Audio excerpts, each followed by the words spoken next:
was only after the invention. The roofs and spire of the beautifully set village of Gortin can be glimpsed over the treetops, and it's here that all your material needs and some of your spiritual ones can be catered for. But when mine host of this establishment wants a spiritual uplift, then it's back up the valley he goes, to where and to when he was Peter McKenna, schoolboy. No, when I grew up, all that you can see there behind me, Joe, that was all the lands that my neighbours owned.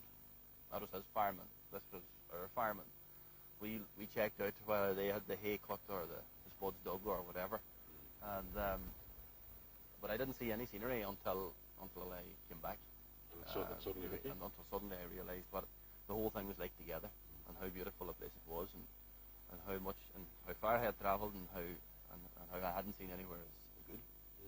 It's kind of classic immigrants kind of experience. Maybe, yeah. Almost, isn't it? Yeah. Maybe you didn't appreciate it until you. I think there are a lot of people have the same experience that go away from this area and come back. It is the most beautiful area. Now, I go to a lot of places and say that to people, but I think it is. One of the most beautiful valleys, especially with the woods. You know, and at this time of the year, when the autumn colours are coming on, it is the most gorgeous setting for.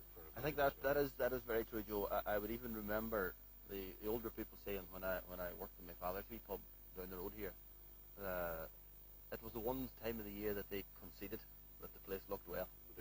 Yeah, they would say that the Drumley Wood down there below was beautiful at this time of the year when the trees were all different colours and they were all changing. We saw it that time. But that wood is very famous and it has a very important part in the hearts of the people around here. It was a managed wood. It was owned by a farmer on down near Gortin, and it played two crucial roles in the lives of the people up here.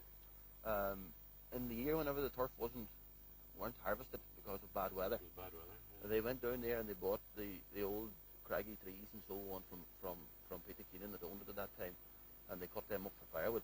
But they also, whenever they began maybe fencing their lands a bit more rigorously, and the stone ditches maybe weren't just enough, that's where they got all the fencing posts. From the woods? From the woods. They went down there and with cross-cut saws, they cut the trees.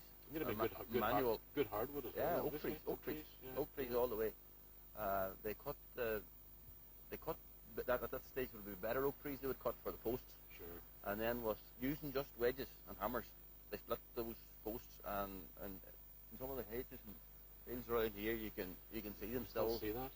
You can still see them, and they're as hard today as they were maybe 50 years ago whenever they were put in. The best of wood.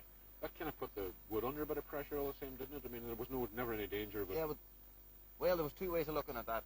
One is that the firewood element was never used unless in years of crisis. The bog and the peat was used then.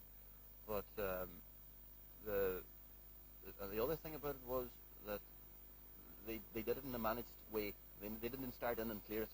They took trees out of it and dragged them out of it, even though that was probably more difficult and they had to drag them out using horses and chains.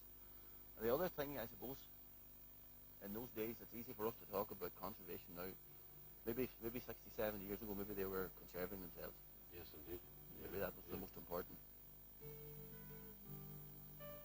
60, 70 years ago, times were indeed hard, and people had to be frugal. Proof of that can be found in the back of Tommy McKeown's shop. Growing up in this place, I remember these glens filled with families and schools. Over the years, I have watched the decline. Now, we can hope to reverse this trend.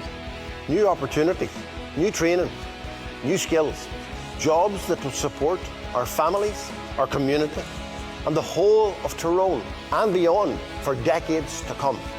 Join us and our colleagues on this journey to a brighter future.